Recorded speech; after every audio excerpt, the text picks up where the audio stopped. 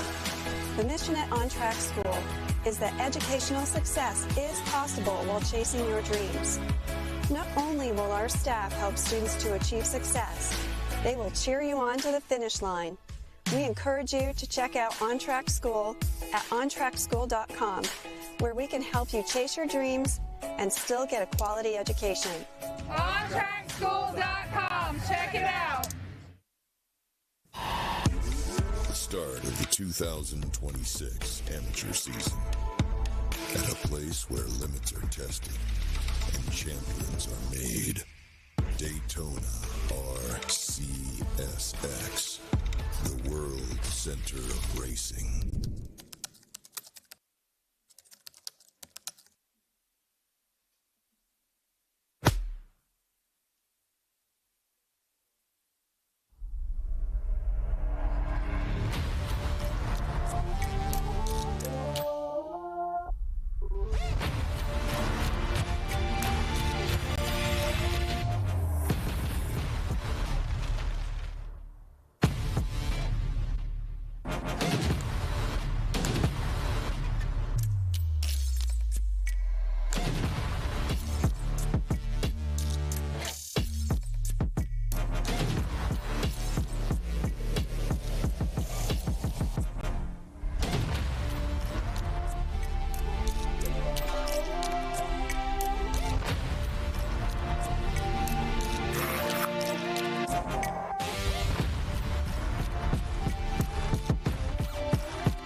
Many records is the greatest of all time. He is indeed Ricky Carmichael.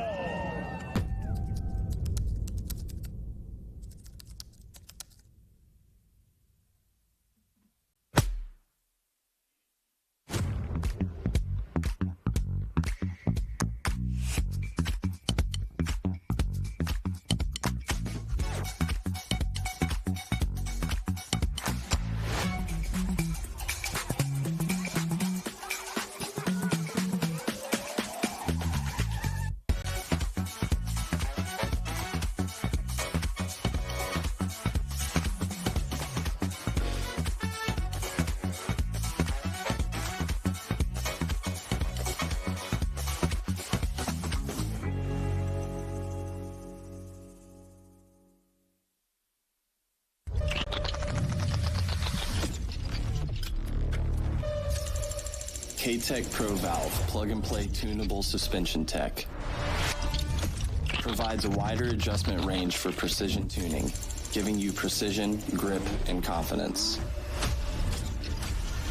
Built for the world's toughest tracks and proven in super enduro, K-Tech Pro Valve gives you ultimate control and confidence. Developed with top riders from all around the globe.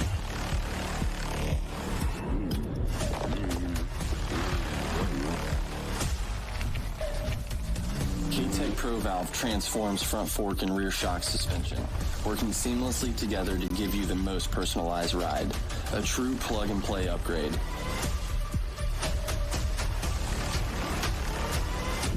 K-Tech Pro Valve. The last time I won a Daytona, I think I was 7 years old on a 50. So I've been here every year since, and I just always fell a little bit short, but it feels great to be up here in the college class and to be on top.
Real-world rideability meets racetrack-level performance.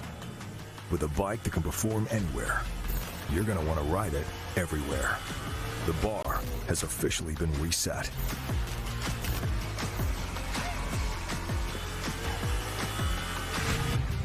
The Suzuki GSX 8R, the new standard of sport.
Hey, Wes, you ever have those daydreams of owning your own racetrack with some of the best access in one of the greatest locations of the world? Absolutely, every time I go to sleep. How about owning 5 motocross tracks, 90-plus acres, equipment, and everything that you need to make it happen? RV hookups where folks can pull in, a boating lake where people can come and check things out, sandy beaches, scenic views, premier freeway access, which means right off the interstate there in a prime location. Plus, you get statewide racing series to go along with it, a great local night series, irrigation and lights, all right there. It's ready-made, and it's waiting for you with unlimited possibilities for just $2.79999 million.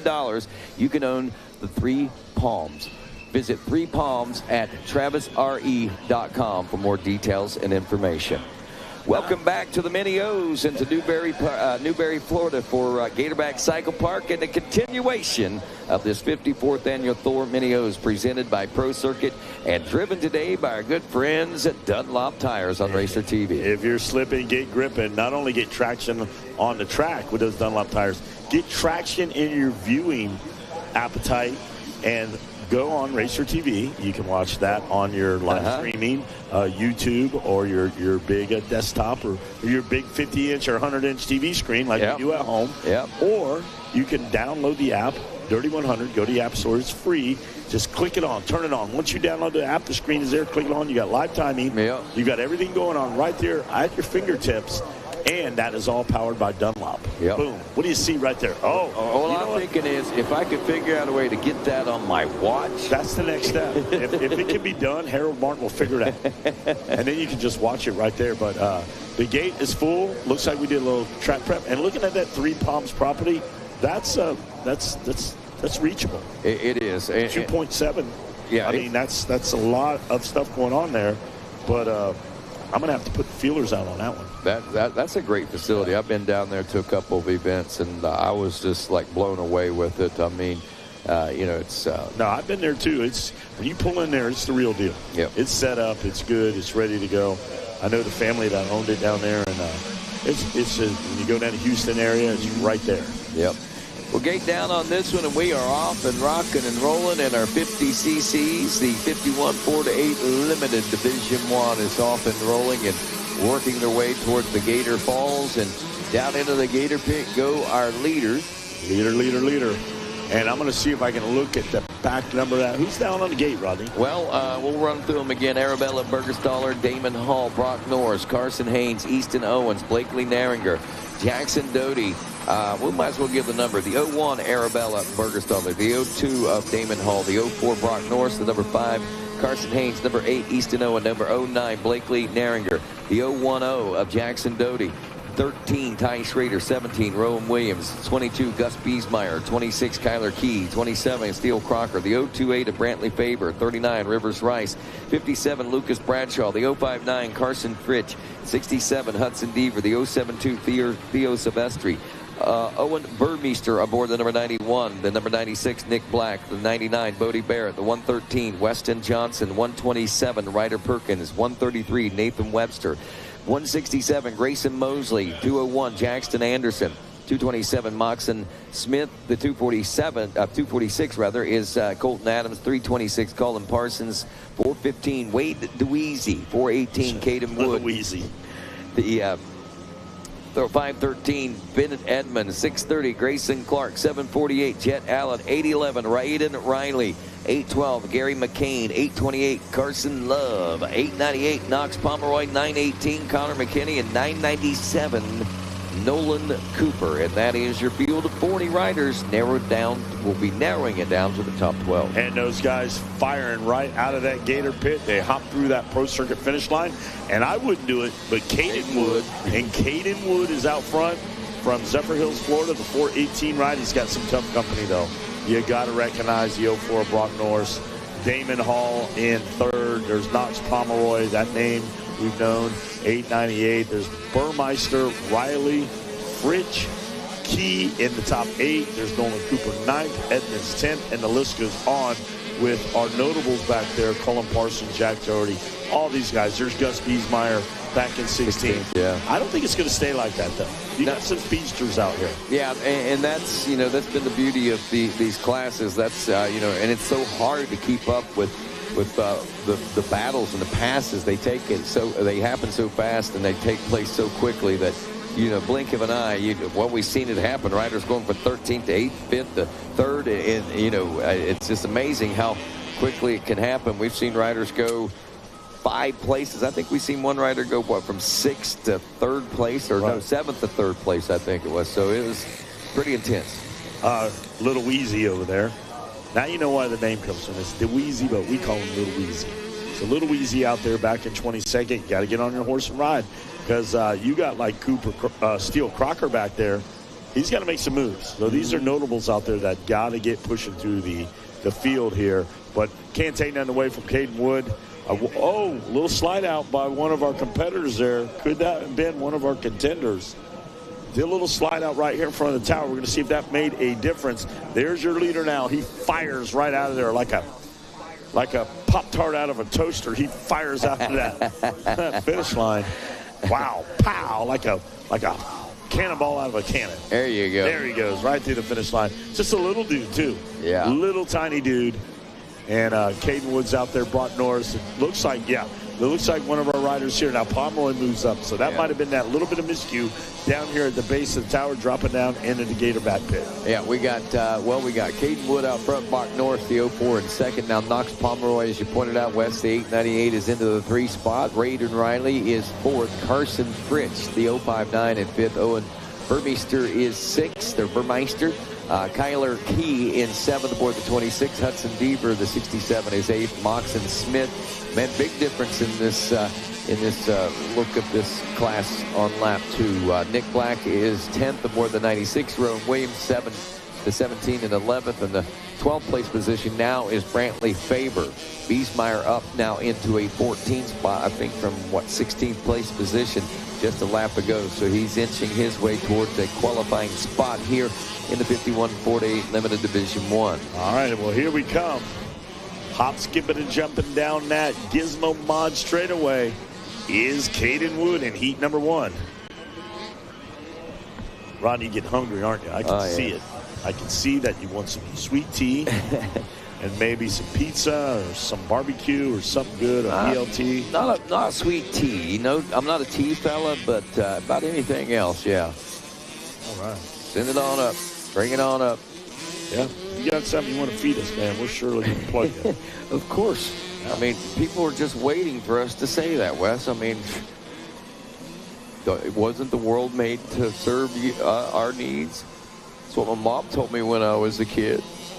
Just playing. Would be nice, though, but no, it wouldn't. I think I like it like this. I like having to go out and forage for my food every once in a while like that. He took out these lap times. 1:48. I thought Caden Wood was on an island by himself because he turned to 1:47 and 4.66 on, I think, that second lap around. 1:48.4 that time around. But Brock Norris also popping off a 1:48.112. Everyone else is looking at 152s, 153s in that neighborhood. So quite a surprise to see yet another rider in the 140s and even in that 148 range. Actually, the 148.112 is still not the fastest, even though Brock Norris was fastest on second. 147.466. It would be the fastest, but right now it's 6 seconds to separate first and second. 11, call it 12 back to third. But this is where things get tight. Raiden Riley, who's on the move, riding about a second and a half faster than Knox Pomeroy, is challenging Pomeroy for that number 3 position with Carson Fritz back there in the rear view at the moment. Yeah, you can see him right there on Racer TV, making her way through. Easton Owen also trying to work his way through the pack. He was back in the 22nd place position, if I'm not mistaken, there. Up to 15th now with a 158, trying to call his way into a qualifying position right now. Here comes Biesmeyer now. Biesmeyer was back out of the top 20. Biesmeyer starting to work his way through there with Emmons, Faber, Williams, and Nick Black. We're taking the top, what do we got? Top 12. Top 12. So some of these riders are safe. But it's never over, Rodney. Anything can happen out there. That's the irony of an event like this. You got so much talent, so many people out there. I mean, you can be in 38th and be picking up 5 spots every lap and then find yourself in the top 10 and qualifying in. Yep. So nobody is a shoe-in, but everybody has a chance to shoe themselves in. And there's Big Twig down there. Big guy's got a shirt on, man. Sized up. Good morning. Happy Thanksgiving, big guy. Super cool dude, man. Me and Dominic done gravitated to that guy, man. He's a cool dude, man. Full of knowledge. Biochemist. Guy is smart. Degrees in physics and chemistry and just knows the human body like no tomorrow. There's hope for you, Rodney. We can get you on that program. I need something. I need something, man. We got you, man. We're gonna get some Rocco hot rod pizza up here for you. Oh, yeah. A little core strength there would be nice. I love it. Feed that core muscle. We're gonna get you planking up here on the desk in no time. Kate, I love you, Rodney, though. I hit you up, man. And when you respond to me, when I message you, it's just brings joy. Hey, man, you don't know how much joy it brings to me to hear from you sometimes, too. We got some yellow flags just down here. Our crew quick to respond on this one. You're not getting a better, quicker crew. I can't say it enough. With Andy and everybody down there, they're like the fire extinguisher that says when you need this, break glass. Those guys, wind has them put in glass. They're like in that crypto. And then here comes Mini O's wind goes. He breaks all that gas like Austin Powers where everybody's in there. And out comes, here comes Andy. And those dudes get it done, man. We need to do an opener like that for Racer TV for next year. Here we go. Mark that down if you would, Griff and Adam. New opener for next year. All right, Caden Wood, Brock Norris, Raiden Riley got Knox Pomeroy there. It looks like they're on lap 4. And wow, look at that lap time. Raiden cracked off a 1:53 and then topped it off at the checkers with a 1:51.888. Raiden getting faster as the moto went on. Knox Pomeroy in 4th. Carson Fritsch will finish in the number 5 spot. Owen Burmeister in 6th, Hudson Deaver 7th, Moxon Smith 8th, 9th, Rowan Williams 10th, Brantley Faber, Bennett Edmonds should be 11th, Nick Black, I believe we will be seeing finish up in the number 12 spot. So actually Easton Owen, I think Easton might have made the grade there as they're going by. Let's let them all get through right there. Seen a little bit of a change toward the tail end of the pack, and it just dawned on me that Easton was in that pack as well. And he won't make it. Easton actually dropping back. Gus Biesmeyer just outside the top 12 transfer spots as well, as he just made it to 13th place position. What a push, though. 1:59.9, just under the 2-minute mark. He was about 1 second out of a qualifying spot. So our qualifying spots again: Cade Wood, Brock Norris, Raiden Riley, Knox Pomeroy, Carson Fritsch, Owen Burmeister, Brantley Faber, Hudson Deaver, Bennett Edmonds, Moxon Smith, Rowan Williams, and Nick Black will go to Moto number 2. Wheels told me to tell you happy Thanksgiving. Oh, yeah? Yeah. Well, tell him I said, well, happy Thanksgiving, Wheels. I seen a post on him. Tell him that, well, here's what happened. If anybody lost me on Facebook about 3 years ago, I didn't do one of those Facebook washes or anything. I lost all my quad radio stuff, all my stuff on Facebook. Everything got hacked on Facebook. I lost like 12 years of memories, and I don't understand why Facebook can operate the way they can, and we still put up with it because I lost so much, but still I'm on it. I don't go on it nearly as much. It kind of left a bad taste in my mouth. Oh. But anyway, thanks, Wheels. Appreciate it, man. Yeah, Wheels, man. Happy Thanksgiving, dude. Hope you're healing up and doing the right thing. And we got riders on the track. Again, another division, Rodney. If 51cc 4-8 limited division number 2, and a lot of talent out there. Yes, there most certainly is. Riders like Noah 40 on the number 4, the 14, Ryder Drake, the 21, Easton Craig, the 23, Deacon Thomas, 28, Dylan Stover, 30 of Jose Daniel Lara, 33, Tucker Vance, 40, Maverick Duffy, the 41, Pace Piercy, Maverick Manzer, Beckett Manzer, Max Russler, Camden Fadala, Cole Caldwell, got to give some time somewhere, Ryden Williams, Mason Wager, Carter Reneker, Bryson Smith, Bryson Bell, Theo Asamacher, Kipton Rivet, also Liam Boss, Luke Witt, Mason Howard, Lionel Bussey, Cole Jessup, Bowen Rivet, Rowdy Keelan, Matthew Shufflett, Banks Braden, Robert Fender, Wade Morris, Andy Sapp, Blaze Antoniak, Eric Handel Jr., Avery Brown, Wade Lloyd, Carson Simmons, Brennix Roberts, and Knox Ferguson. Well, I'll tell you who's knocking on the door right now with a good start is Bryson Bear-Smith, the number 112, out front with a snap out of the gate. Headed up to the dinner table, you can see him on the far side of the track, but he has got some tough company behind him. You've got Mason Howard, Robert Fender, Carter Reneker, Andy Snap, Ryder Drake, Luke Witt, Colwell, Maverick Manzer, you call him out, Rodney. Deacon Thomas, there's one of the Lloyds right there. I'm coming to get you. Wade Lloyd out there in 11th, and Jessup's in 12th. Noah Fort 13th. There's Rowdy Keelan. I mean, just so many talented riders out there. Bowen Rivet, Tucker Vance, Liam Boss. Hey, I'm the boss. Who's the boss here? I am.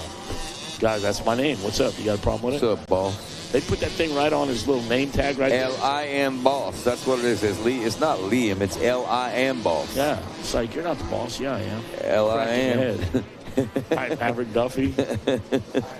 All right. So here we go. All right, a couple of things to point out. Obviously, Wade Lloyd, what is one of the Lloyd boys. I don't know that he's fast as Boone, but Wade's got some speed. But Noah Forte and Rowdy Keelan are two riders that I've watched have to battle from like a mid-pack start and try to really fight to get just into a qualifying position. They get a little better start this time than I think what they have. Now, Noah's been up front a couple of times, but we're going to see if Noah can make some gains real quick. Rowdy Keelan right behind him there at the end of that first lap. Man, look at the gaps that we're looking at here. We're talking, I mean, less than a second. Not even that. Yeah, I mean, so they were very packed, stacked packed on that end of that first lap. Now, as we see them checking in at the end of 2, we see that they've stretched out a little bit. Bryson Smith, Mason Howard, Robert Fender. Fender and Howard, look at that battle. They are going at it tooth and nail, handlebar to handlebar. And I did get a message from the Fort family. Somebody was doing starts in their pit area. Been doing it. You guys need, if you're listening and you know the Forts, no starts in the pit area, guys. Go take it to the burnout area. At 6:30 in the morning, they got somebody doing starts. You know, like, chill out on the starts in your camp.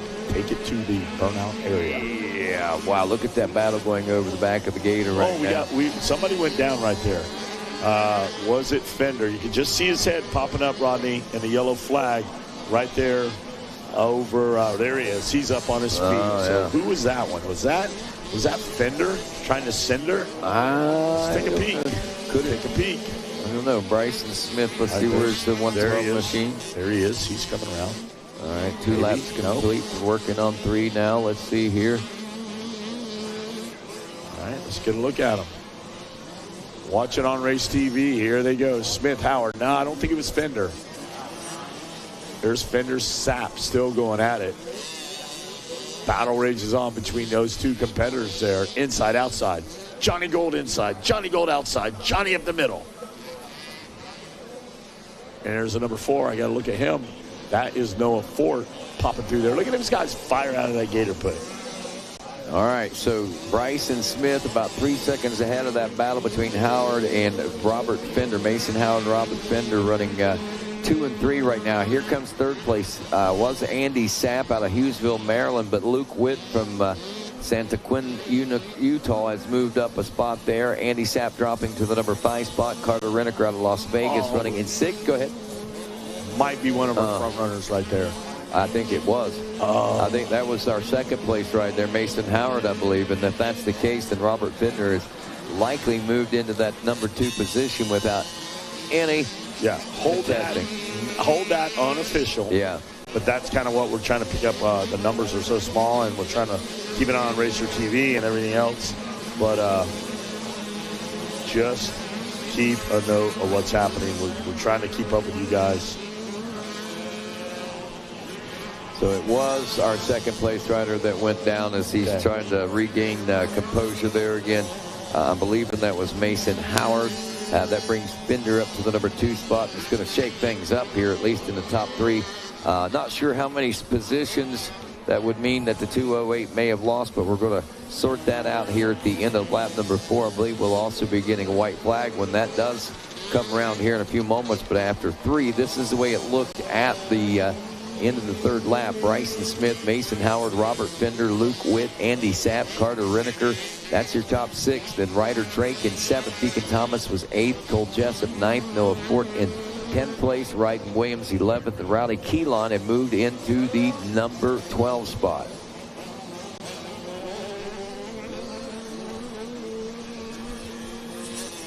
Rodney, got a little news out there for you. The last race today will be race 79. Last race of the day will be race 79. We will start tomorrow 7 a.m. with sight laps, followed by race 80. Sight laps just like this morning. 450, 250, Super Mini, 125, 85, 65, and so on. Last race of the day will be 125, 12 to 17. BC3. BC Division number 3. Yeah, so we'll get through the 125 BCs, and then tomorrow when we kick off on race number 80. Be 450 Pro Sports kickoff. Absolutely. 7 a.m. Wow, that's going to be, guess who's going to be here for the opening of that? At least to watch, that's for sure. Love watching the great 450 Pro Sports. And we've got more trouble on the face of the Gator's mouth there as a little feller's machine. I almost have to, is that throttle stuck, or is he just trying to get it up to him? All right, I think he's just trying to move it up. But anyway, great work by our track crew again, and amazing battle going on out on this track. And I see the boys. Is that Andy over there? No? Yeah. Want to make sure that little rider's taken care of. That is probably about the worst place. Yeah. That and going down Gatorbat Falls or jumping out of the pit. And you could just have a tip over. You do need help. Yeah. You know, some of the big guys get tangled up. That's a pretty steep climb right there. Pretty steep. Yeah. All right, Bryson Smith takes the win. 3.9 seconds back was Robert Fender. Mason Howard had only dropped off to 4th place, so he lost a couple of spots there after maintaining the biggest portion of this race in that number 2 spot. Just a little get off, takes him back a couple. So Luke Witt takes 3rd, Howard takes 4th. And still waiting on those 5th, 6th, and 7th. Looks like Andy Sapp in 5th. Carter Reneker should take 6th. Ryder Drake 7th. Yeah. Deacon Thomas in the number 8 spot, followed by Cole Jessup, Noah Fort, Rowdy Keelan, and Ryden Williams. Can't say, 10th, 11th, 12th, those 3 guys, Jessup with those guys. Fort, Keelan, Williams, that's good company right there, Rodney. Yeah, it is. Nothing to snarl about on that. All right. And they're going to get in, right? Top 12? Top 12 will get in. They are guaranteed a spot on the gate. I know old man Alec Fort. He will be happy with that. All right. Along with Keelan. And I apologize to old man Alec Fort. I've been calling him 40. I've known a lot of other folks with that name. They pronounce it 40. Forte. Or Forte. No. It was Forte over in England back in the 1700s. They came to North Carolina. Over here, when he moved to South Carolina, they're like, no Forte here, dude. It's Fort. We're the Forts. Yeah, we're the Forts. We dropped that quick. And then, but I have heard some actually say 4T. So, well, my last name used to be Kanestein, but somebody had a lisp or something along the way, and now it's just Kane. When I tell people that at the rental car place, they just look at me like I'm silly. Nah, I'm just joking when I say that. I come from a long line of funeral directors. My last name was Toomlinger, shortened to Tomlin. There you go. That's a complete lie, but that's funny when you tell people. They honestly believe you. And right now, I got another division. Yeah, big division on the track actually right now as they are dropping down in the Gator pit. Jeremiah Vogt, Cohen McKittrick, Cade Swartfager, Colt McCamey, Clemente Lobos, Riley Gall, Kai Borden, Lawson Workman, Maverick Francis, Indigo Spina Culp, Brady Taylor, Christopher Primer, Joseph Coppolino, Asher Thornton, Henry Manley, Chance Leonard, Kai Frericks, Hudson Heinlich, also Mikey Lucy, Leonardo Chavoya Torres, Jasper Collins, Jackson Vinci, Grayson Hess, Emmett Parsons, Araya Hansen, Hudson Bacon, Ryder Adams, Boone Lloyd, Ryder Bariska, Grayson Boswell, Memphis Warsima, Hunter Ackerman, S.J. Meadows, Braxton Narringer, Colton Love, Liam Shimwell, also Cameron Luoma, Max Spoor, and Cohen Wood. Well, if we had to bet who had the whole shot out there, I would say probably Boone Lloyd. Okay, well, Boone Lloyd's got that white helmet on. He's easy to spot. And if I was a betting man, and I'm thinking Boone Lloyd did get a good jump out of the gate, he's going to buzz the tower. But if he does a look in the rearview mirror, a little checkup from the neck up, he has got a swarm of riders behind him trying to take that position. So we'll look at him right now. I got J-Ro up here doing some spotting for me. And she says, yeah, Boone Lloyd, thumbs up. J-Ro making it happen. And says that's the man. He's got the binoculars out, looking across the field. There's clear vision ahead. And there it is. It is happening right there. They're going to be clicking through on our web browser right there. Look at that, Riley Gall. Yeah, and there's your guy right Riley there. Gall in second, Cade Swartfager in third. And I think that right here, you said that I think that this one may bring some of the heavy hitters. You're right. This is some of the heavy hitters in this class. Boone, Riley, Cade Swartfager, all in the same division together. This is going to, this could get exciting. You know when it's going to get exciting? When they get into the Consi and then we got Moto number 2, because there's going to be 40-plus riders of the most talented 4 to 8 right here, and not counting the guys that go into the Consi. All right, we got an AR $15, $20 a ticket.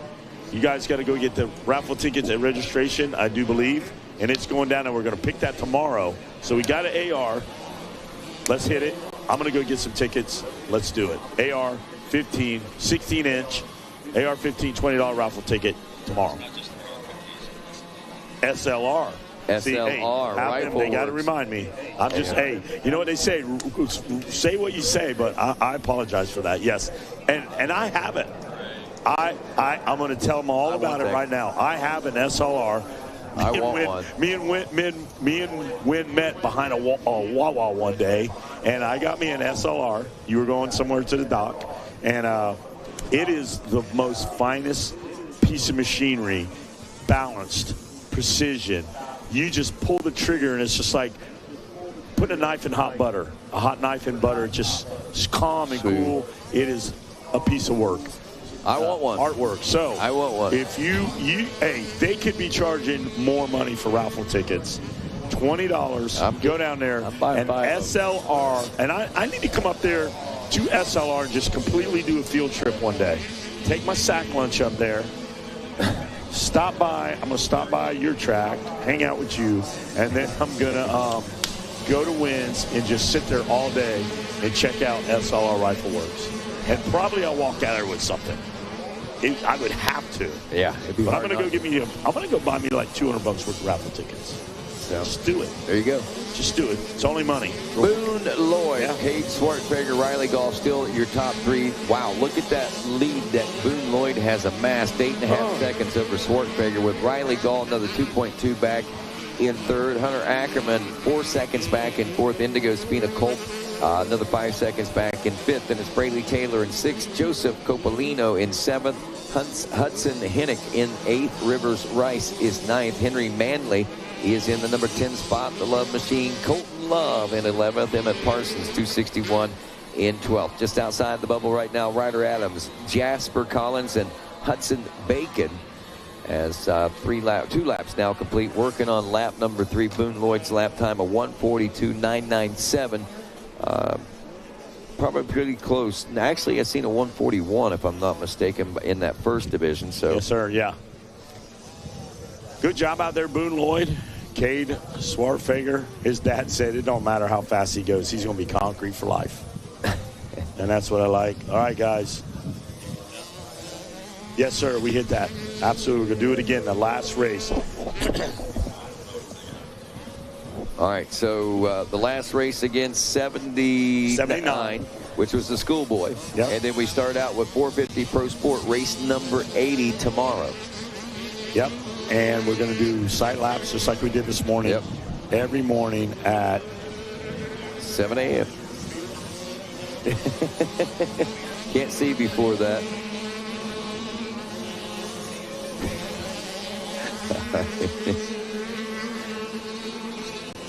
3 laps down. Man, 12 seconds now. But Swartfager and Gall have, look at this.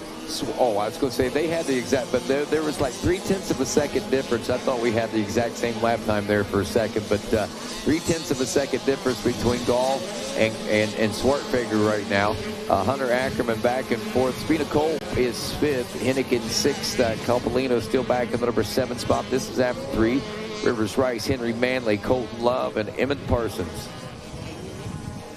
Oh, yeah. I cheesed in on that one. You? Yeah, I did. You were invited to be cheesed in.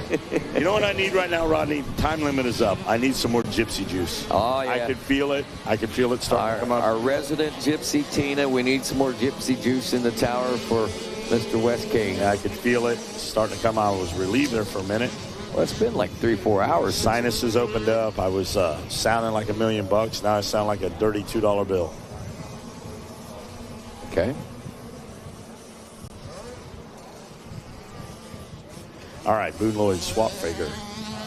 You called Swartfigger out earlier. Yeah. He had some bad luck early on today. He did. But don't forget, guys, last race of the day will be race 79. We got some Thanksgiving festivities to get rock and rolling. Wynn said, hey, we're going to call that right now, race 79. And guess what?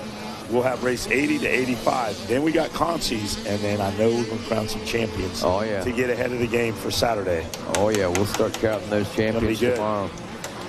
Going to be super duper. All right, 4 laps down. No changes, really. I'm seeing pretty much the same. Lloyd, Swartfigger, Gall, Ackerman, Spina-Kolb, Hudson, Hennick, Coppolino, Taylor in 8th, Shrewsbury, Rivers Rice, Henry Manley. We do have a change. We've got to change. Jasper Collins moves into the number 12 spot. Emmett Parsons drops to 13th. So a new 12th place ride at the end of lap number 4. That's Jasper Collins from Taylor, South Carolina. Again, riding the 173 machine. Black Bull Racing, Carolina Cobra Connection, Flow Vision, Team EBS, all supporting him. Oh, yeah. Checkers will be in hand as Boone Lloyd makes his way in front of the announcer's tower now, dives down into the Gator pit one final time, the hard right-hander, and back to the top of the Gator pit, and we'll see those checkers flying for the 412 machine as he takes the win. Moto 1, Heat 3. Boone Lloyd, Swartfigger, Gall, Ackerman, Spina-Kolb, Henry, Coppolino, Taylor, Rice, Manley, Rivers Rice worked his way up there. Henry Manley, Colton Love, Casper Collins, all the crew. I'm just covering up a little bit. Okay. I was wondering what you were doing to make that do that. Did it get loud? It got really loud. Okay. Yeah, and your cough was louder than your voice. I'm sorry about that. I need There's a switch right job. there. I know. I agree. All right, so here we go. Masters 55-plus class. We got 30 of the fastest 55-year-old plus riders on the planet. Daniel LaPlaca being one of those aboard the number 3. The 013 of Eric Handel. 13, Larry Bank with the 14, Wayne Powers. The 18, John Harris. 21, Alberto Antillion Sr. The 25, Quentin Foster. The 28, Jason Clark. 30, Rich Jarvis. 31, Barry Karsten. The 59 is Michael Litt. 79, Sean McCarthy. 82, Earl May. Now, Earl's not in this one. He's at home healing up, so we wish him the best and hopeful healing for him for sure in Speedy. 84, Greg Voll. 85, Raymond Bonds. The 118, Matthew Sempa. 120, Stephen Nodler. The 171, Troy Miller. Murray Kamen, the 186, the 212, David Brewer, the 252, Randy Dunn, the 270, Juan Alacoan, the 271, R.J. Stanley, 343, Mike Bottos, 426 is S. Charlie Pasina. The number 435 will be Elver Pascini, 605, Ed Brathauer, 671, Jerry Dronberg, 919, Mariko Moya, and 930, little baby Galen Dixon there for you. The Masters 50-plus class. This is a Race Tech backed ride and Race Tech Moto, I guess I should say. Race Tech is the world's largest aftermarket motorcycle suspension modification company with over 40 years of producing factory-level suspension for the everyday rider. Whether you're starting on a 50 or shredding in the 50-plus class, visit your local Race Tech tuner to experience the Gold Valve Advantage. You got to have that gold valve feeling right there. And where is baby Galen? He's adjusting me, like fixing my collar. He's got it too close, or he's got it way too far. I had a drink of water, and I didn't pull it back in. But hey, it's a okay. whole shot. Hey. Could baby Galen recoup and be working toward the front of the pack right now? Well, I know he's generally pretty notable whenever you see him on the course, and that could be him in the number 1 spot on that Kawasaki, but it could not be John Gruey. John Gruey. Yeah, that would be. No, I don't see Gruey in this one. All right, then who? All right, we got a spotter over here. Yeah, so Barry Karsten. Gruey had to take time off for Thanksgiving, went down to lead the Thanksgiving feast down at the Villages, down at the retirement home down there, just out of Leesburg. So he'll be back up probably in the morning. voted the most popular man on campus. Oh, he's a stallion, dude. He does wheelies down there for all the folks down there and puts on a act down there and shows everybody what he's got. Ramps the trash barrels and stuff. Got loofahs flying everywhere. All right, here you go. Barry Costin. Definitely not out of retirement. He's been full steam ahead his whole career. He has no sight. There's nowhere, anywhere in sight that man is going to retire right now. All righty, wrapping up our first lap of racing as we check in with the Masters 55-plus class, 55 years of age and older. Who is the oldest out there? I know this. Little Dean had nothing better to do. Added up all the ages. There's almost 1,950 years of experience on the track. 2,000 years of experience out there right now. So. Crazy. Oh, there's Dixon now. Yeah, I told you little baby Galen Dixon was up front. His mom called him and said, hey, it's Thanksgiving, and you know what I want? You to be out front. So baby Galen said, I got it, mama. I'm going to the front. Mike Votto's in the number 3 spot. Jason Clark is 4th. James Nagy in the number 5 spot. Then we're checking in with David Brewer, 6th. Larry Banks, 7th. Stephen Nolder is 8th. Alberto Antillion Sr. in the number 9 position. Wayne Powers Sr., the number 14 and 10th.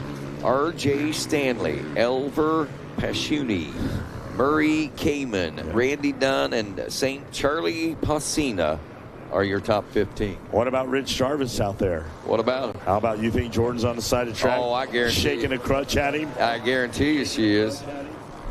Throwing that boot that she can't put on her foot. At it. Throw it at it. The tides have changed now. It's not Rich Jarvis out there on the side of the track. It's Jordan. It's her turn to let him have it. She's the one that's going to the AMA now. It's not Rich. Rich, you just ride. Let Jordan handle it. And Karsten looking good and strong out here. Dixon not far behind. He was a half second back before at the end of lap number 1. So they've been holding pretty steady and pretty tight. They have opened up a 10-plus second lead over Bodos and Clark and the rest of the field. There comes the 343 of Bodos now as Karsten and Dixon check through at the top of the Gator back now.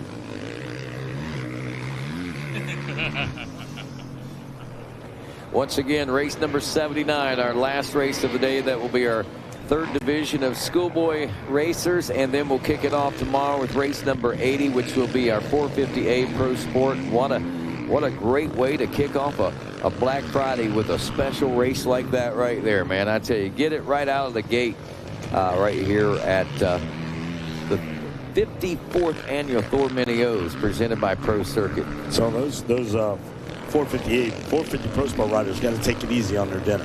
Yeah. They don't want to have too much turkey.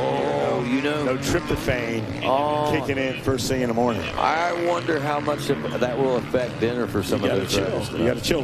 Just like me, we're opening, so we're going to get to call this one. I need to be on my game. I need to take it easy. I was going to go have dinner with Mike Jones. Maybe I better back it down just a little bit.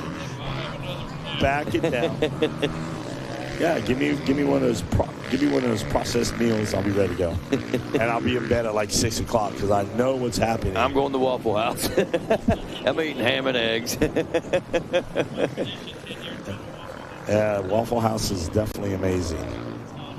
Oh my God! Right, here we go. 212. David Brewer out there making something happen. Brewer, Nagy, Clark. The deck is shuffling out there as 2,000 years of experience is going to work out there on the track. Now, Brewer, he was running pretty quick. Another guy, keep an eye on Wayne Powers. He's another rider that's moving up right now on the 14 machine. He should be. A 204 by Brewer and a 207 for Clark when they came around. There was like less than a second that separated them. So obviously he's been putting that pressure on and making that pass, and now laying the pipe down and trying to get to Mike Bodos now and make things happen there for that 3rd place position. Barry Carson's still out front on this one. Wants to put it down. He knows there's some tough guys out there. Kempa, Bonds, Brewer, McCarthy, Handel, Foster, Litz, Dronenberg, Moya, Arca, LaPlaza, and John Harris out there, all able to capitalize on any miscues by anybody out in front of them. Now, isn't that Daniel LaPlaca from Force Gear out there? He's like been out there. He's been a mainstay and a fixture in the. Always here. Always here, man. Always here. Making it happen, Cap. Get in where you fit in. And he is in there right now making it happen. Wow, Wayne Powers up to 5th. Bodos back to 4th as Brewers in the number 3 spot. About 16 seconds stand between he and little baby Galen Dixon. So it looks like Brewer might have hit the wall as far as that goes. However, Powers has not. He's 3 seconds a lap faster than Bodos. And Bodos is right behind Brewer. And Brewer is 3 seconds faster than him. So Bodos, about the time that he loses sight of David Brewer, will be feeling pressure from Powers. Pressure is on right now. Keep your eyes peeled on Racer TV. I'm watching close. These guys making passes out there.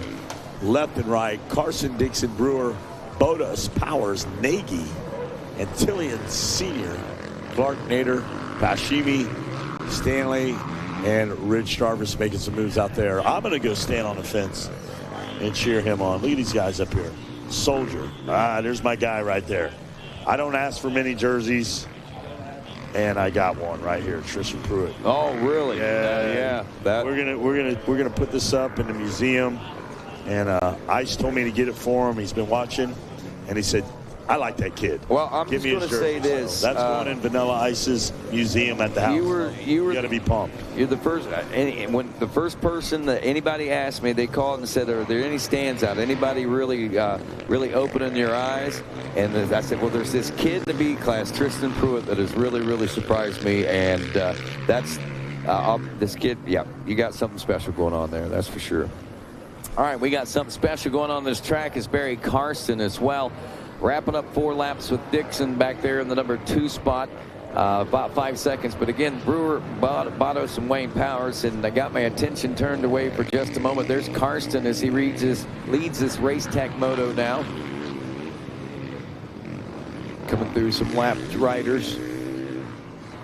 It's going to be, don't want to see an easy cruise over to the checkers for him under this white flag. But he's got to work his way through some lap traffic. Any mistakes could be costly because Dixon isn't that far off the pace. And to get back up to speed, especially amongst some lap riders, could be a little more difficult. So Karsten weaves his way through. He's all by himself coming off the tail of the Gator now as we head through the 20 miles of bad road. The toll has been paid. It's been paid. Just like going on that Pennsylvania Turnpike up there. You know about that. Oh, yeah. You don't pay it, you get a summons in the mail. Oh, yeah. I've got them. Just got one from North Carolina. I wasn't able to get my tag renewed because of a toll violation. That's how they get you now. They don't send you don't do anything. They know when you come in to get that vehicle registered, that's when they get you. There you go. We're going to get you when you try to get that tag renewed that you've been behind for 3 months. Yeah, that's when they get you. They don't take your license. They don't do anything. They don't take your insurance. They don't let you get a tag till you pay that toll. And it could be $10. You need to go down there and pay that toll. All right, here we go. Carson, Dixon, Brewer, Wayne Powers. Pow! Right upside the noodle. Nader, Stanley, Pashimi. Rich Jarvis in there still making some moves. He went from 15th to 14th. A lot of crazy stuff happening out there. He's battling the elements like a soldier in a pillbox. Throwing grenades, Rich Jarvis. Get her done. Bring back the gold. All right, Karsten, Dixon, Brewer, Powers, Bodas.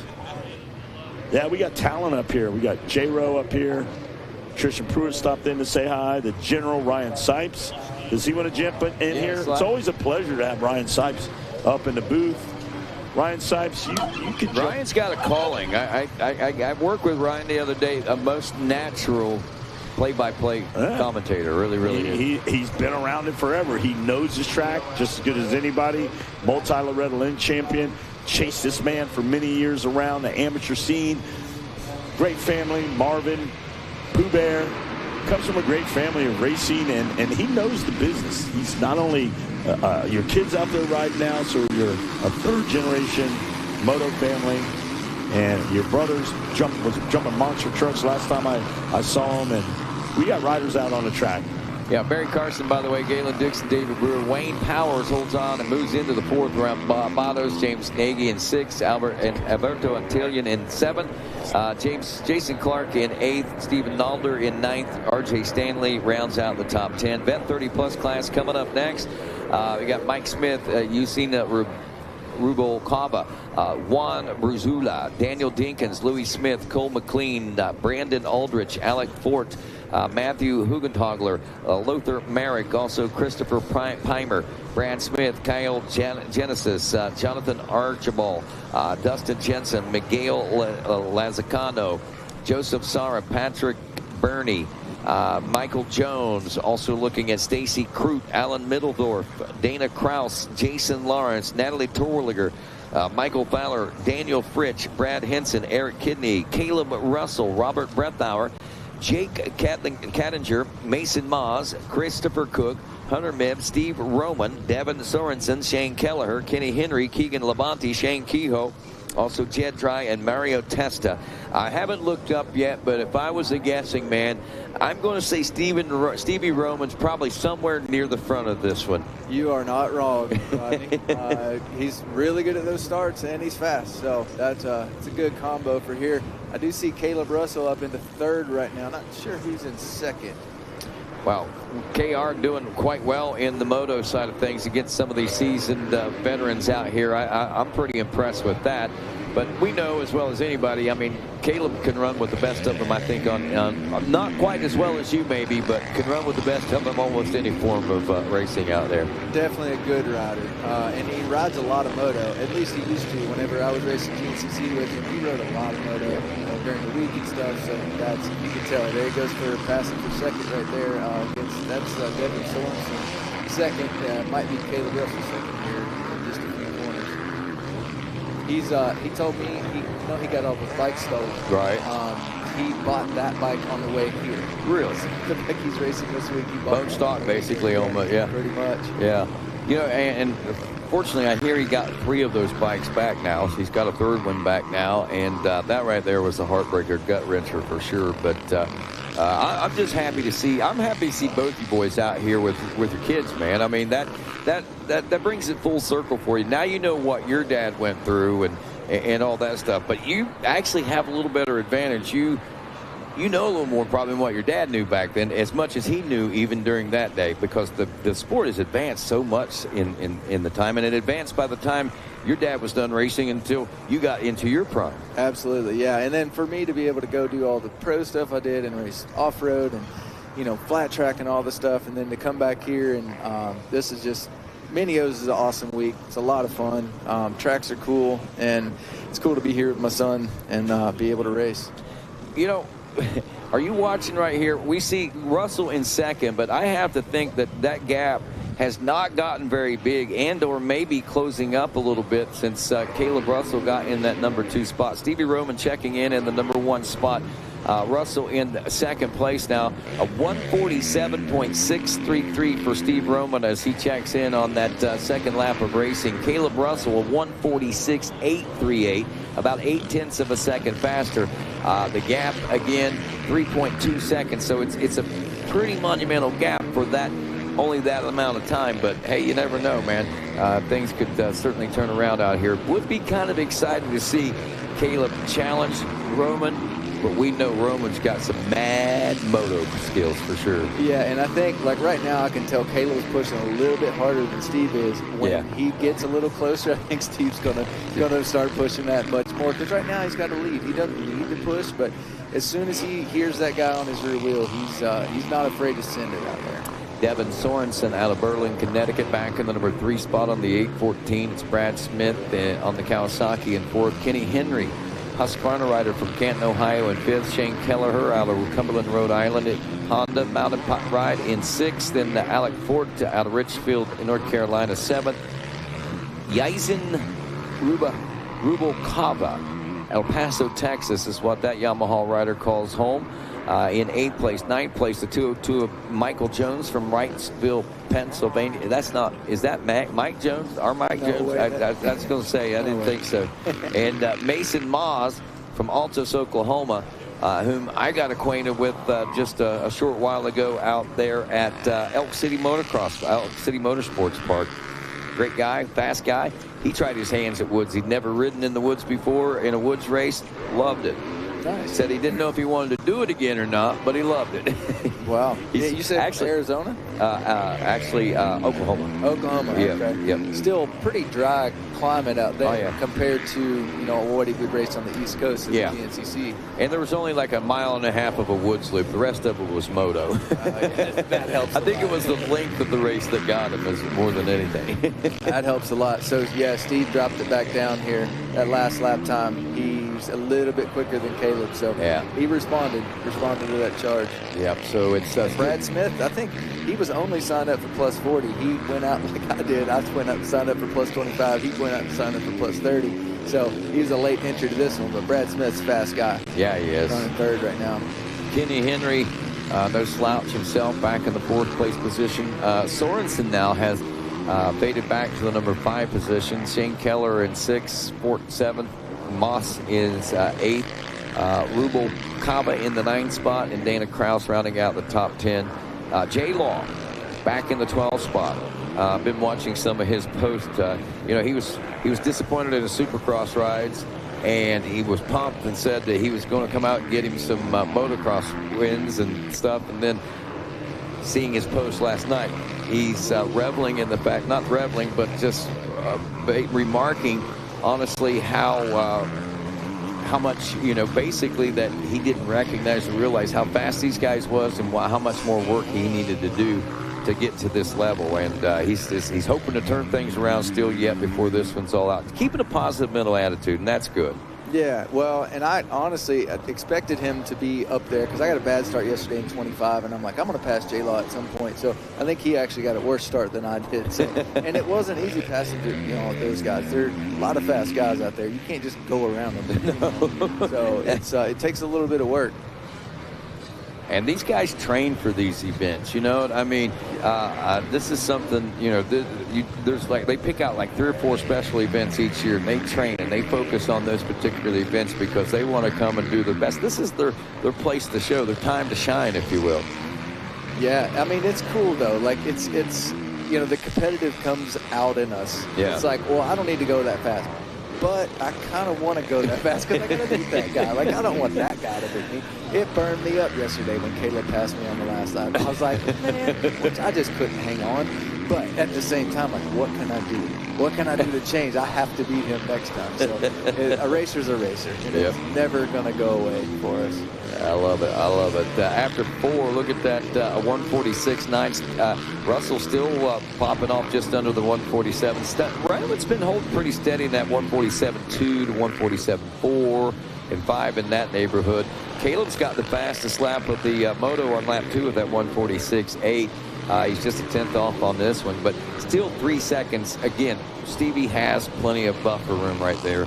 At least seemingly has that lot of buffer room from my vantage point. And Jason Lawrence is actually running faster lap times than the 4 or 5 in front of him. Yeah, he's running like 5th, 6th place lap times. Yeah, those guys are like 159s and 158s. He's a 154 coming up on some 156s. So we may see J-Law. He should crest the top 10 and have a respectable ride and something to be proud of, I think, when it's all said and done. Yeah, he's pushing his way through there, which he will.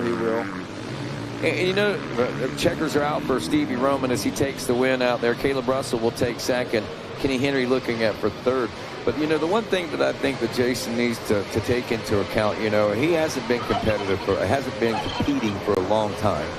He's just now getting back into the flow and groove of things. These guys have been training for events like this for a lot of years. So to think, even on the raw talent and speed that he had as a young man, to come out here at this age and be as highly competitive as you were at a young age, it takes a little time to reach that point. Well, and it's easy to get a bad start like he has, like in this one and in the one earlier, the one yesterday.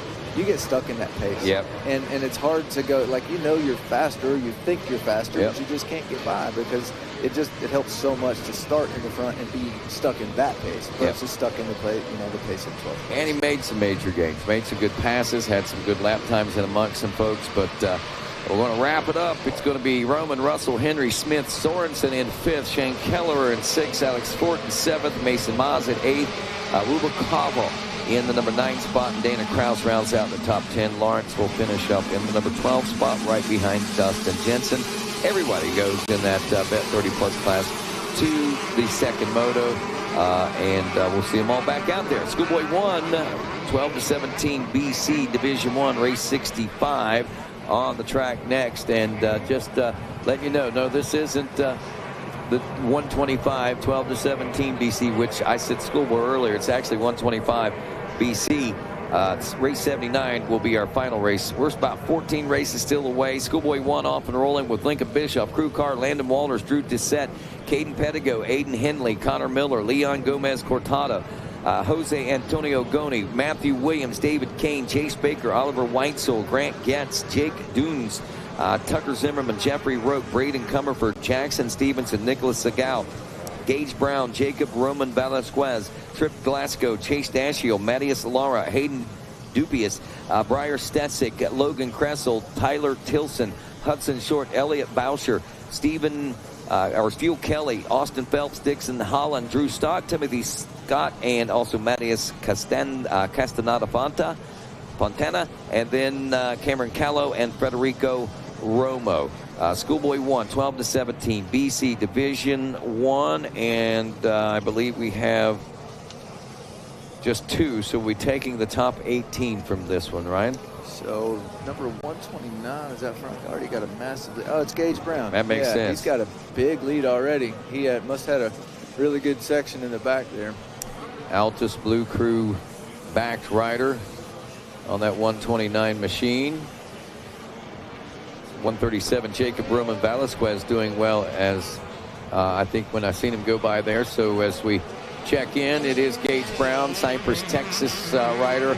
Jacobo Roman Velasquez, the 137, and the number 1 spot out of Colombia, South America, of course. Landon Walters out of Lantana, Texas in 3rd. Matthew Williams is 4th out of Powhatan, Virginia. 5th spot is Caden Pedigo, Drew Stock in 6th, Leon Gomez Cortati in 7th, Logan Kressel is 8th, 9th is Lincoln Bishop, and 10th place is Oliver Weitzel. A lot of Yamahas.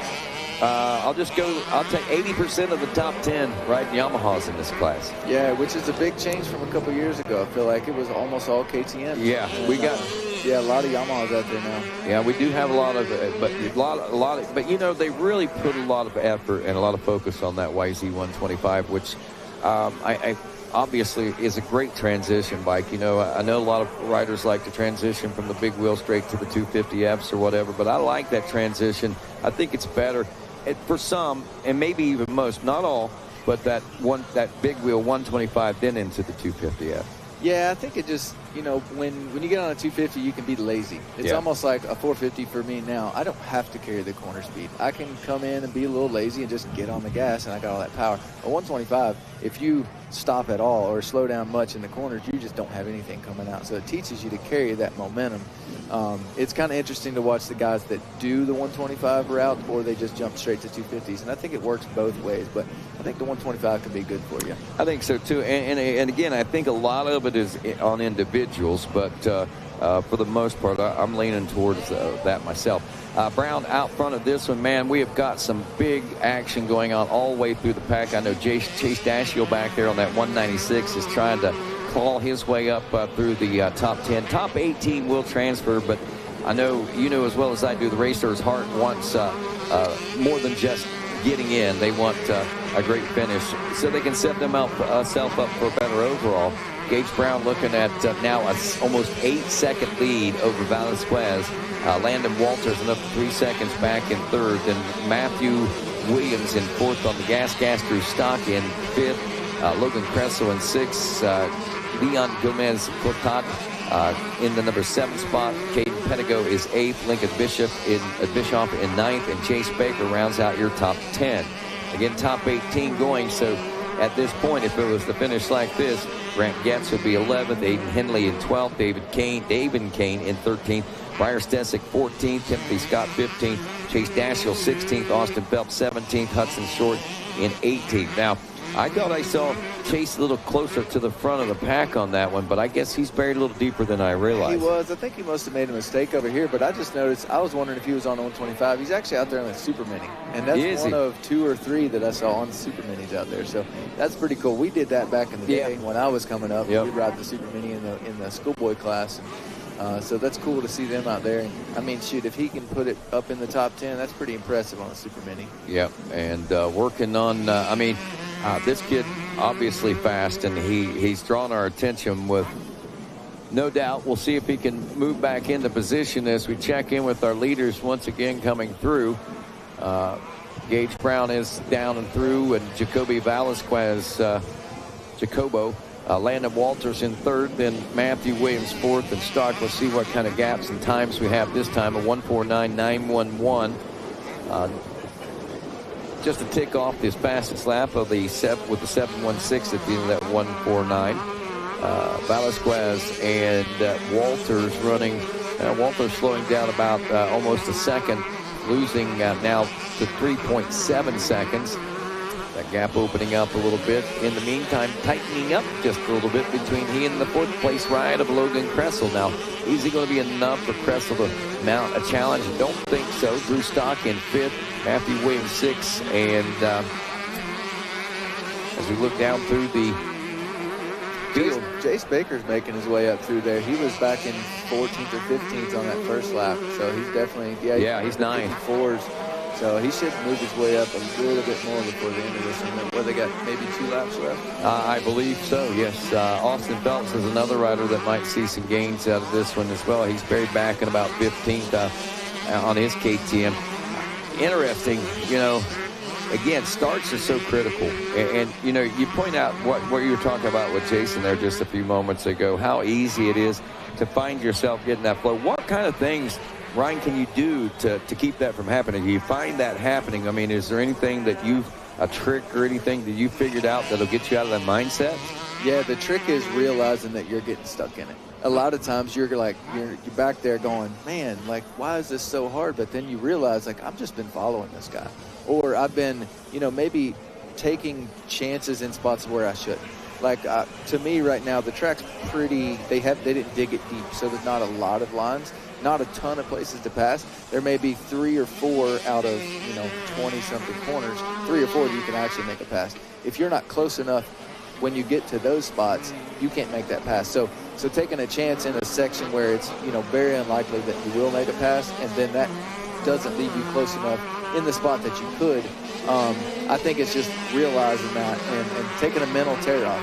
All right, I've been stuck behind this guy for 2 laps. I got to actually take a real tear off, a mental reset, and I'm going to go get this guy. I'm going to take a chance. I'm going to, take a really extreme line. Let me go way outside over here or way inside here. Launch this single a little bit further so I can get past this guy. That'll get me going, and I can go chase the next guy down. That sounds like just keep pushing forward, get hungry, and keep pushing forward. And Gage Brown doing that, lap after lap, and he's out front with nobody around him right now.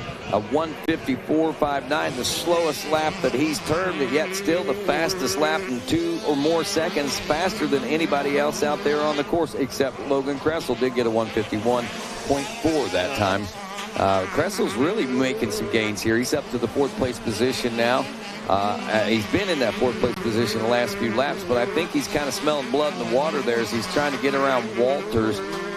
And he may, let's see, is this him? Is that them we're watching? I think he may have gotten around Walters, so I might have turned my attention to that too late, because Logan Kressel, I seen that he was making some advancements a couple laps ago, but I didn't expect that he'd done that much. But man, he has really made big moves out there. So way to go, Logan. Yeah, and you got Hudson Short actually 1 spot out of qualifying. Right? Is it top 16 for this? Top 18. Top 18. Okay, yeah. So see, he's still in it. Yeah. I was gonna say that'd be bad to be 1 spot out of it. Yeah. Somebody has to be there, man. That's the hard thing about that's life. Yeah. Checkers, I believe, should be coming out next time around. That was just the white flag. Gage Brown, Velasquez, Kressel now up to 3rd as expected. Drew Stock is up to 4th as he's gotten around Walters as well. Walters has dropped back to 5th, so that's what we were looking at there when we finally look back over at the TV screen. Leon Gomez Cortati, Jace Baker up to 7th now. You caught him there just a few moments ago, Ryan. Matthew Williams drops to 8th. Aiden Henley is 9th. Caden Pettigo in 10th. Heading into this last lap, Lincoln Bischoff 11th. Grant Getz is 12th. Chase Dashiell 13th. Bryce Desick 14th. Austin Phelps up to 15th. Davin Kane in 16th. Federico Romo 17th. Hudson Short. He's getting close. He's getting close to that. He's 18th now. So Mattias Lara just outside the bubble, and looking at those lap times, he's turning a 2-second faster lap and only a half-second ahead. So I'm afraid that Hudson might come up short in this one. Yeah, we'll see if he can hold it off. I mean, that's the advantage to a track being hard to pass on, is you can sometimes hold the guy off a little bit easier than when there's a million lines out there and you don't know where they're going to go. You pick the wrong line, they go right by. Whereas this is, a lot of times you can just guard that inside, and they don't really have anywhere to go unless they're a lot faster than you, which you said he's turning a faster lap time, so hopefully Hudson can hold him off there. So final lap underway right now, and waiting to see how this will all pan out. We got things tightening up all the way around. I think we got another battle coming at us. This is for the second place position, or the third place position. Kressel and Stock, I think, are going at it now. Or did I miss something else? No, that was it, because yeah, Roman Valaquez, finishing second behind Gage Brown. All right, yeah, so that was right. So Logan Kressel will take 3rd, Drew Stock in 4th, Landon Walters in 5th. Mercy, that was getting exciting. They were just getting warmed up, I think, Ryan. I mean, those guys looked like they were just starting to race. Well, and I'd like to see what would happen. I mean, Gage Brown, lap time-wise, was quite a bit faster than those guys, but Stock and Kressel moved up from way back. Like, they passed a lot of guys, so who knows what they could have done with a better start. Yes, absolutely. All right, your top 18, Brown, Valaquez, Kressel, Stock, Walters in the top 5. Leon Gomez Cortade in 6th, Jace Baker 7th. Aiden Henley in 8th, Matthew Williams in 9th, Caden Pettigo in 10th, Lincoln Bischoff in 11th, Grant Getz 12th, Chase Dashiell 13th. In the 14th place position is Bryce Desick, Austin Phelps in 15th, Federico Romo in 16th, Davin Kane 17th, 18th is Mattias Lara. And with that, we move to our next group of riders. It is division number 3. Megawatt, it's division number 2 getting ready. Megawatt, if you can step into this real quick. I've got a phone call I got to take, and thanks, and enjoy working with you, Ryan. Hang on just a second, and I know you see what's going on. Take us through this. Yeah, it looks like Cooper Johnson got the hole shot there, number 14. Yeah, massive hole shot, so he's out front. I can't read who's in second right now. Cooper Johnson just got on that big bike not too long ago. Exactly. Right off the little bike, and he's jumped right in and put himself up front. He's riding really good. I'm trying to think the first time I saw him on the big bike might have been Ponca just a few weeks ago, and like you said, made the adaptation really well, doing a good job with it, and that seems right at home. Yeah, so we got a pass actually for the lead right now. It's number Oliver Camp. Looks like just passed into the lead past Cooper Johnson. I think he made a little mistake back there, and he two corners in a row made a mistake there. So maybe just riding a little bit tight with that whole shot, but he should be used to that. He's seems like he's always out front. Yeah, and you know what that does, just like you said, that puts a little added pressure on you. Know, okay, it happened, now what do I do with it, you know? And most of these guys know exactly what to do with it. Yeah. All right, they take control of the race, they put the sprint in, do exactly what they need to do. A couple little uncharacteristic mistakes, like you said, back-to-back. Good thing it happened now, you know what I mean? Still had plenty of time. He's up front when it happened and got a lot of race left. So, and they weren't major mistakes, just small hiccups. Yeah, exactly. He should be able to, if he's, going faster, he should be able to catch back up and make that pass. But it's just a different mindset when you start out front. You know all the action's behind you. You're going to wonder, what are they doing? What lines should I take? Because what are they going to take? Versus if you are in second, say, from the beginning, like Oliver Camp was, all you're watching is, what can I do better than the guy in front of me? Right. And that's sometimes easier to do. Oh, I saw him take that rough line. I'm not going to take that. Maybe I make a pass. Yeah, Ricky's used the term for years, and Dean and I use it all the time, catbird seat. Catbird seat. I know Ryan Sipes, he would rather be sitting there in second or third, for that matter, if the gap is close enough when the white flag comes out. Right. 5 minutes to go. I know where you want to be. You want to be applying the pressure, not feeling it. Yeah, exactly. If I got a lead, obviously I want to be out in front. But if there's somebody right on me and I don't know what they're doing, I can't watch. I can't see behind me. So what are they doing that's that much better than what I'm doing? It's probably just my lines, or they're carrying a little bit more speed here or there. But yeah, like you're saying, in that case that I have somebody that close to me in speed, I want to be behind them. I want to see what they're doing so I can try to better it versus wondering what they're doing. You already know you're just as quick as they are, so how can you be quicker if he's doing something different? Right. There you go. And it's hard. It's easier said than done because you want to be 100% focused on yourself. Yeah. And not think about anybody else. But if you can hear them right on you like that, you almost have to think about it because, well, I don't want to leave the door open here. I don't want to let them by me, so I've got to guard my line, but I also got to go fast. It's tricky. It really is. It's a balance. Blasted by the tower right now. One more time, take a look at our leaders. Yeah, it looks like Oliver Camp still out front. Yeah, and actually pulling away just a little bit there. Got Cooper Johnson second. 64 is Nolan Murphy. Yeah, that's Murphy. Austin Camden fourth. Chase Moynihan fifth. Lincoln Bartholomew in sixth. KK DePino seventh. Sawyer Geek eighth. Actually, Sawyer Geek moved up to sixth, so KK DePino seventh. Hudson Bagel eighth. Bartholomew 9th and Christian Humphrey in 10th. Right on. That's after 2. Now take a look. Our fast lap right now, 151.7. Of course, set by our leader, Camp. Got a bit of a gap right now. Almost, what is that? 3 seconds? A little over 2 seconds. A little over 2 seconds right now. And that was after the first lap. So out on lap number 2. Actually out on lap number 3 right now. Yeah, compared to the first division, Gage Brown was running 159s, and now Camp's running high 151s, which we'll see if he can better that a little bit. Now that he's got it out in the lead, he could probably run his own lines a little bit more, but that's quite a big difference in lap times there. Yeah, absolutely.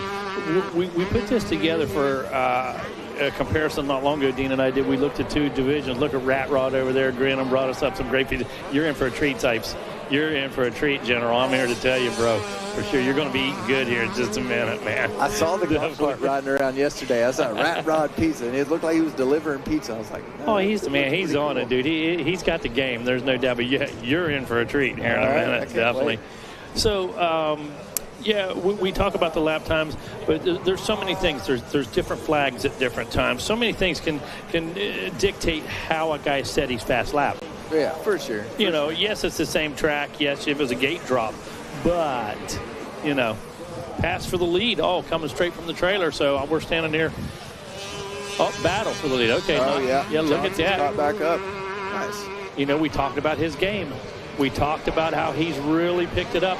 And one thing about him, he will rub grips with you.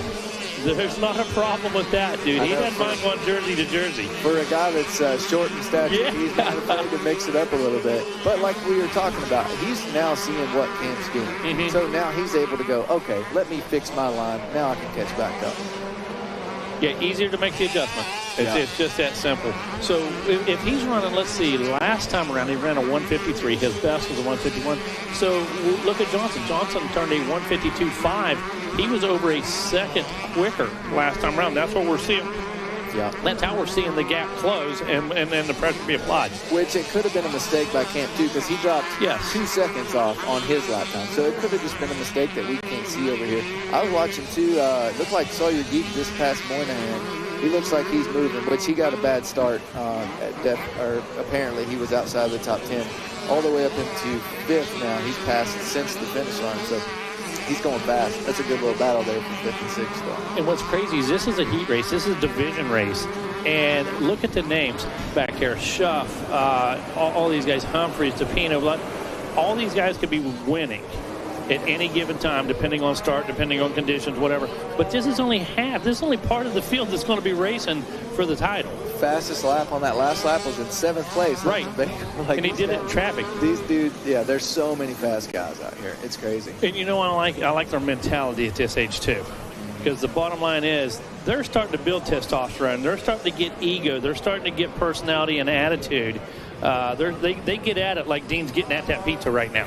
There's no question. And it's not pretty watching either thing. Watching them on the track sometimes or watching Dean eat that pizza. But I remember being young when it didn't matter what the risk was. If I needed to go faster, I just went faster. And that's where they're at right now. I never saw Ryan Sipes do that as a young racer. You never saw me fall down, break all my bones and bend handlebars and everything else. But I love it. But at that point, that's all I knew. If I need to go faster, I'll go faster. Right. And that's kind of how these guys are now. Now, hopefully everybody stays safe, obviously, but it's just the risk to reward is different when you're 13, 14, 15, 16 than it is when you get a little bit older. Yeah, the penalty has different values. Yeah, exactly. The penalty has different values when you're that age and that size and you heal the way you do. Yeah. A lot of different ways to look at that. Again, we take a look. Bagel 151 back there. A 150 by Humphrey back there. Are you kidding me? Okay. Yeah. That just goes to what you were talking about. That mentality, that testosterone, that ego that really starts to come out. And again, these guys 12 to 17, they're starting to get teen muscle. They're starting to, really come into it. Some of these guys are on the verge of man muscle, and that makes a big difference as how aggressive you are on the bike and what kind of technique you use. Yeah, for sure. And a lot of times, these kids nowadays, we didn't train until we were, it was 14, 15 years old. We finally started training when I was coming up. Now these kids are training when they're 10 years old. But when they get to this age, they start actually building the muscle, like you're saying. And all that training is actually building them to be stronger, and they start to get a little bit more aggressive out there. It's a train right there. And that's how we have these kind of races, one after another. You used to go, man, boy, that was kind of a boring moto. Not anymore. These guys are all in shape. They all have the intensity level, and they're all riding great equipment. Yeah, well, and we rode junk. Yeah, there was times we rode junk, bro. Yeah, might have spokes, might not one week, Right. But like you're saying, I remember growing up. Now, it wasn't every weekend or every big race, but a lot of these races, there were 5, 6 fast guys. That was it. And if you got a bad start, you'd make your way to 4th. Where right now, there's like 10 fast dudes. If you start in 15th, you're getting to 11th. Or 10th, but there's just so many more fast people than there used to be. Everybody's so much closer. The equipment's better. Everybody's at the training facility. Everybody's, eating right and training and doing all the stuff. It's just tighten the gap. Hey, we got 149 fast guys on the 50 class. How about that, man? That's wild. And we'd have laughed back in the day, wouldn't we, man? We'd have laughed. Holy cow, no. Yeah. That was total injuries for the afternoon. Yeah, right. Still battling it out right now, though. Doing a great job, Camp out front. Able to stabilize, but 1 second is a gap. Yeah, I mean, that's a little mistake, and that could let Johnson by. It wouldn't take much. Sawyer Geek up to 4th. Yeah, he's going pretty fast. He's actually faster than the 3 in front of him right now. So we'll see a white flag's out. So they're coming around to get the checker. Is that right? Yeah. They'll be coming around to get the checker, and that makes that makes it tough. You got limited time. You got just a few number of corners to make that happen, and unfortunately, it's tough to overcome that real estate. Yeah, it's tough. And these guys, I know 4th isn't bad for the first moto, but now he's got 8th gate pick for the main or for the second moto. So it's not ideal. It would have been better to move up just a couple more. Exactly. So that's going to do it for heat number 2. Going to be Oliver Camp, followed by Jonathan Camden. Checks in. Nope, he does not. There now. It is Camden checking in. Want to make sure we get that right. Geek finishes in the 4th position. What a ride for that guy. Yeah, because he was way back. He was outside the top 10 at the beginning. Absolutely. And there's another familiar face, Moynihan up there. Murphy as well. Vagel in the 7th spot. Going to be Humphreys in 8th. Pino in 9th, and rounding out our top 10 going to be Bartholomew. And we're going to welcome Dean Dias back into the booth right now. Gentlemen, you're welcome to stay. Welcome to hang out. You definitely have to eat a piece of that pizza. I got to see you take a bite of that pizza before you walk out, man. Definitely, for sure. Thank you so much. Turned off the wrong run, bro. It happens. Hey, thanks a million, dude. Appreciate you so much. He did awesome on the mic, too. That was good. Oh, he's a pro. No, this guy's done it before, obviously, for sure. Ryan Sipes does it all in the woods, on the asphalt, on the moto, supercross. Doesn't matter. This guy, show him handlebar, throttle. He's going to handle it. Not a problem. Looks like we got some 65s coming out. Mega race number 67. Out of 79 today, we got Gallo Zarambide, Diego Humorin, Absher Hall, Bennett Smith, Lorenzo Alves, Bentley Mara, Deegan Suganelli, Parker LeBeau, Braden Paxton, Talon Cotton, Addison Likens, Steele Leonard, Tanner Butte, Mason Giles, Matias Gomez, Asher Huenstein, Tate Bueno, Ryder Billick, Elias Chavez, Ryder Anderson, Bryce Shalowski, John Ferreira, Racing Kyler, Cade DePee, Trayson Walters, Owen Ducharme, Levi Letty, Joseph LeCampra, Todd Tolan, and Dylan Roque. That's our lineup there, 30 entries. Did that seem like a junior high English test? It definitely did. I mean, that was tough when they were challenging you on that. A little bit of Spanish in the mix as well. Oh my gosh. I caught that tongue roll in there. I know you did. I caught that.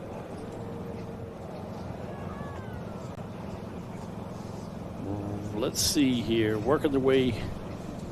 Nope, not yet. I thought we released them there. Yeah, I don't think I was part of it. Might do a little track prep. I see the track drive. That's where we're at right Absolutely. now. So that was the last few riders coming through the back. Mm-hmm. Got some water down there in the first turn, making it nice and tacky for those guys. Again, just incredible all day long. You know, first thing this morning, we knew that the cool temperatures were going to preserve some of that tackiness, and that's exactly what it done. Even with the sun coming out, it's still not as warm as it was yesterday or last week, as a matter of fact. It was warm. Yeah, no question. So just incredible shape right here. It's kind of good, too, you know, because you got the heat. Obviously, Ford riders might have a little advantage. Some of the northern riders, not so much. It's been pretty cool up there for a while, but now it's going to start to cool down. So maybe our northerners have a little more advantage as the week gets a little cooler here tomorrow. Yeah, well, I'd see 59, 60 degrees tomorrow. Is that what I was looking at, maybe? Yeah, that should be a good one. I'll come up here a little more bundled up for sure. Oh, us Florida boys, we don't play with that cold weather. No, I overdid it this morning, to be quite honest with you. I had the heavy sweatshirt on this morning and stuff. I was like, I don't know. As soon as the clouds moved out, picked up a few degrees, but outside got that comfortable breeze going on. Absolutely. Right, going to break away for a moment here. Going to put just a little bit of water on the track. You can see equipment out there. Just a quick touch-up.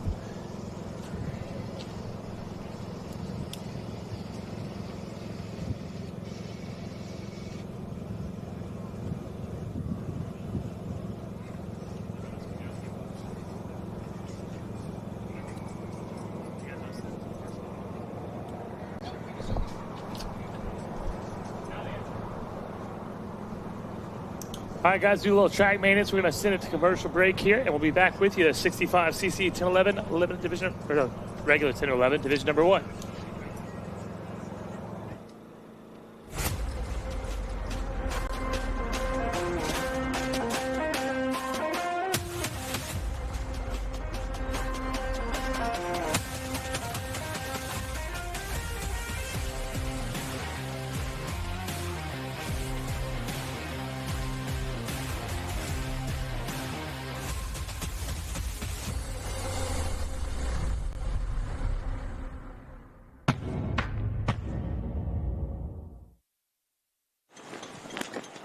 Hilo Concepts, where American ingenuity meets precision engineering. We proudly craft parts and solutions right here in the USA, designed to elevate your motorcycle's performance and riding experience. Durability, aesthetics, usability. We consider every detail to create products that are not just functional, but truly exceptional. 7/16 cleaning formula, brake components, frame and engine upgrades, specialty tools, grip donuts, and grip tape.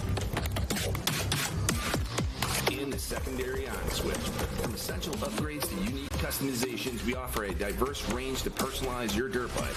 Choose from a variety of colors, or make it truly yours with custom engraving. The perfect gift for yourself or the motorcycle enthusiast in your life.